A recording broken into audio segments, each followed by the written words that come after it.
Hello everyone, today I will be sharing with you 7 prophecies fulfilled since 1948. I had several comments on the last video that I did on the Passover, Pentecost, and the Rapture, and they're questions regarding what events still need to take place before the second coming of Christ. Well, there are several events that need to take place before the second coming of Christ, but there are several prophecies that must be fulfilled before we enter the Great Tribulation period, or the time of Jacob's trouble. First, Israel must be regathered to the land for the rest of end times prophecy to be fulfilled. However, there is no event that must come to pass before the catching away, the rapture of the church. As believers in Jesus Christ, our primary mission is preaching the gospel to the world while there's still hope and there's still time left. And recognizing where we are in God's prophetic timeline is critical, and we are commanded time and time again to be watchful and discerning of the times so that we are not caught unaware. So here's 7 end times prophecies that have been fulfilled from 1948 to 2020. The regathering of Israel. Isaiah 43, 5 and 6 says, "Fear not, for I am with you. I will bring your descendants from the east and gather you from the west. I will say to the north, give them up, and to the south, do not keep them back. Bring my sons from afar, and my daughters from the ends of the earth." From 1881 to 1903 was the first Aliyah, the return to the land. And it didn't go exactly as they planned. The Zionist settlers ran out of money and resources, and they looked to the Rothschild organization to come to the rescue, providing funding to purchase large settlements. At the end of the first Aliyah, 60,000 Jews returned to the land of Israel and proudly owned over 350,000 acres. In 1882 to 1914 was the beginning of conflict. Regarding the next 30 years, Israeli historian Benny Morris writes, "The major cause of tension and violence was due to the Arabs' fight to retain the Arab and Muslim culture of the region and to maintain their position as its rightful inhabitants. The Zionists sought radically to change the status quo, buy as much land as possible, settle on it, and eventually turn an Arab-populated country into a Jewish homeland." In 1917, the Balfour Declaration was a public statement issued by the British Foreign Secretary Arthur Balfour to Lord Walter Rothschild on November 2, 1917, during World War I, announcing support for the establishment of a national home for the Jewish people in Palestine, an Ottoman region with a small minority Jewish population. In 1914 to 1918, the German Jews fought in World War I, holding many lead positions in rank, and were ultimately blamed for the conditions under which Germany agreed to end the war. This increased Hitler's hatred for the Jews and led to the Holocaust. 1941 to 1945, World War II brought about the horrific Holocaust, the genocide of European Jews by Nazi Germany, with the murder of 6 million Jews, about 2/3 of Europe's Jewish population. Jewish scholars believe Psalm 102 may reference the Holocaust and the ultimate victory, regaining the land. Number 2, rebirth of a nation in one day on May 14, 1948. Isaiah 66:8 says, "Who has heard such a thing? Who has seen such things? Shall the earth be made to give birth in one day? Or shall a nation be born at once? For as soon as Zion was in labor, she gave birth to her children." For the first time in 2,900 years on May 14, 1948, Israel regained sovereign rule over the land. On the same day, the United States issued a statement recognizing and confirming Israel's sovereignty. Hours before, the United Nations mandate expired, ending the British control of the land. Within 24 hours, foreign control of the land of Israel had formally ceased. Israel declared its independence, and Israel's independence was acknowledged by other nations. Modern Israel was literally born in a single day. But less than 24 hours later, the armies of Egypt, Jordan, Syria, Lebanon, and Iraq invaded the country, forcing Israel to defend the sovereignty it had just regained. On July 5, 1950, the Law of Return was enacted, creating an open-door immigration policy for Jews throughout the world, encouraging the Jewish people to return to their homeland. By the end of 1951, a total of 687,000 men, women, and children had arrived. As of 2019, over 9 million people inhabit the land of Israel. Jeremiah 16:15 says, "The Lord lives, who brought up the children of Israel from the land of the north, from all the lands where he had driven them. For I will bring them back into their land, which I gave to their fathers." Prophecy number 3, recapturing Jerusalem. The Six-Day War of 1967. Zechariah 12:6. "In that day I will make the governors of Judah like a firepan in the woodpile, and like a fiery torch in the sheaves. And they shall devour all the surrounding peoples on the right hand and on the left. But Jerusalem shall be inhabited again in her own place." In April 70 AD, during Passover, Roman General Titus conquered Jerusalem, destroying the Second Temple and leaving no stone unturned, just as Jesus prophesied, and began the diaspora of the Jewish people across the world. It wasn't until the Six-Day War of 1967 that the Jewish people regained control of Jerusalem, nearly 1900 years after its destruction. Prophecy number 4, reaffirming the capital of Jerusalem. Zechariah 12:3 says, "And it shall happen in that day that I will make Jerusalem a very heavy stone for all peoples. All who would heave it away will surely be cut in pieces, though all nations of the earth are gathered against it." On December 6, 2017, President Donald J. Trump announced the United States of America formally recognizing Jerusalem as the official capital of Israel, the eternal capital of the Jewish state.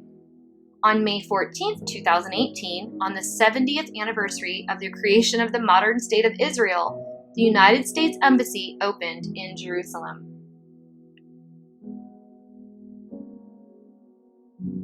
Prophecy number 5, retaining the Golan Heights. Genesis 15:18 says, "On the same day, the Lord made a covenant with Abram, saying, 'To your descendants I had given this land, from the river of Egypt to the great river, the river Euphrates.'" The importance of the Golan Heights is a very interesting topic indeed. During the Six-Day War of 1967, the Jewish people retook Jerusalem, including the highly contested region of the Golan Heights, known in the Bible as Mount Hermon and the Bashan region. This strategic 55-mile stretch of land, known as the Eyes and Ears of Israel, borders Lebanon and Syria, both proxies for Russia and Iran, and contributes 1/3 of Israel's total water supply. Strategically, the Golan Heights is Israel's best defense against enemy invasion.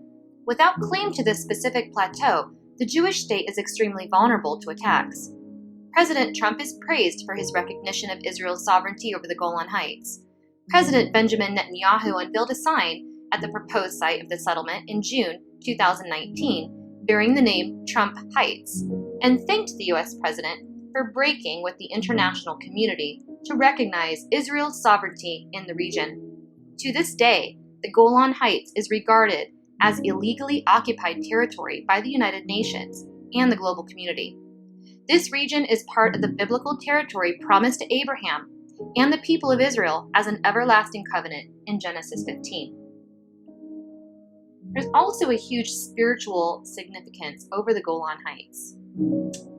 It's known as the Gate of the Fallen Gods, and Baal Hermon, the forbidden place.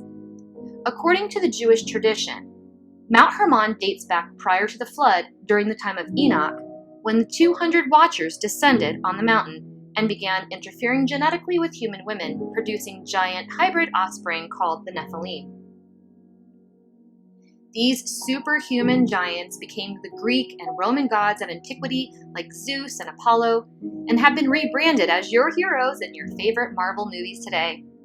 In Jewish theology, the spirits of these hybrid beings became the demons. According to 2 Peter 2:4, these fallen angels are bound in Tartarus in everlasting chains until the day of judgment. There are 3 fantastic books that I would highly recommend you check out on this topic. The Last Clash of the Titans by Derek P. Gilbert, Reversing Hermann by Dr. Michael Heiser, and Veneration by Sharon and Derek Gilbert. So the spiritual significance back in Jewish time, everyone during that time was familiar with and had read the book of Enoch, so they were familiar with this passage.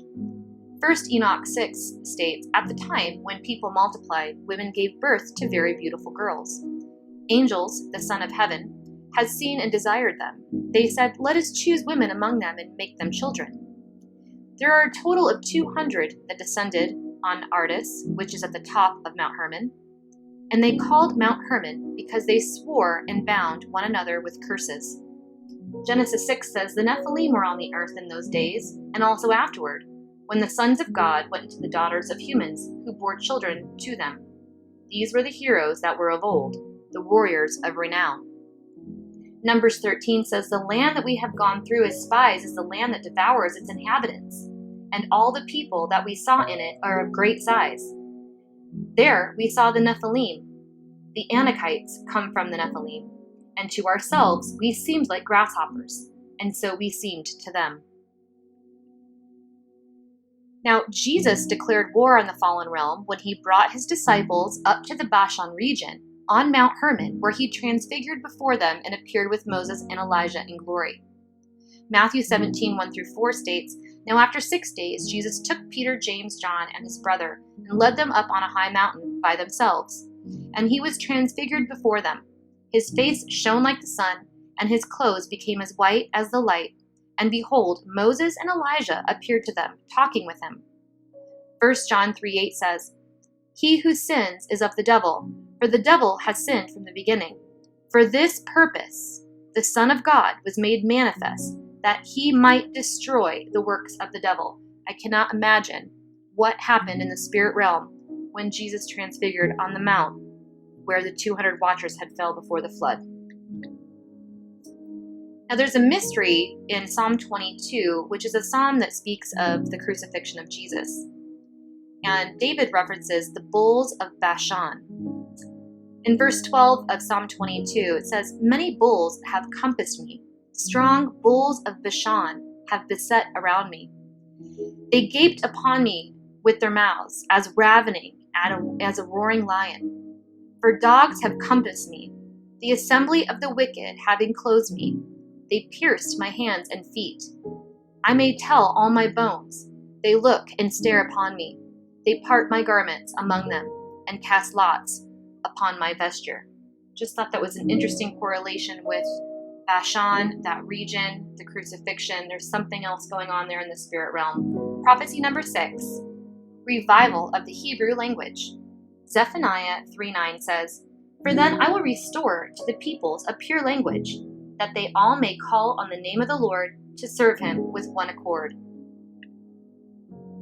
Since the destruction of the temple in 70 AD, the diaspora of the Jewish people would result in converting from speaking Hebrew to the local languages where they lived.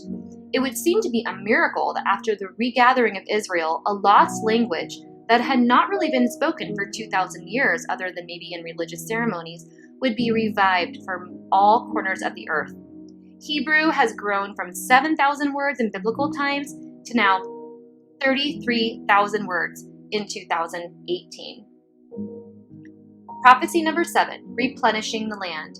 Isaiah 27:6 says, "Those who come he shall cause to take root in Jacob. Israel shall blossom and bud and fill the face of the world with fruit." The regathering of Israel began a vibrant campaign largely funded by the U.S. to replenish and reforest the barren land and recreate the Garden of the Middle East. Israel is now a top producer and exporter of wheat, fruit, potatoes, olive oil, and wine for the Middle East and the world. Springs in the desert. Amos 9:13 says, "Behold, the days are coming, says the Lord, when the plowman should overtake the reaper, and the treader of grapes him who sows seed. The mountain shall drip with sweet wine, and all the hills shall flow with it." Isaiah 41:18, "I will open the rivers on the barren heights, and fountains in the middle of the valleys. I will turn the desert into a pool of water, and the dry land into flowing springs." There we have it. There are the 7 prophecies fulfilled since 1948. I'm sure there are more. These are the 7 that I found and researched. I do hope this presentation was a blessing and encouragement to you as we discover where we are in God's prophetic timeline. May the Lord bless you and keep you. God bless.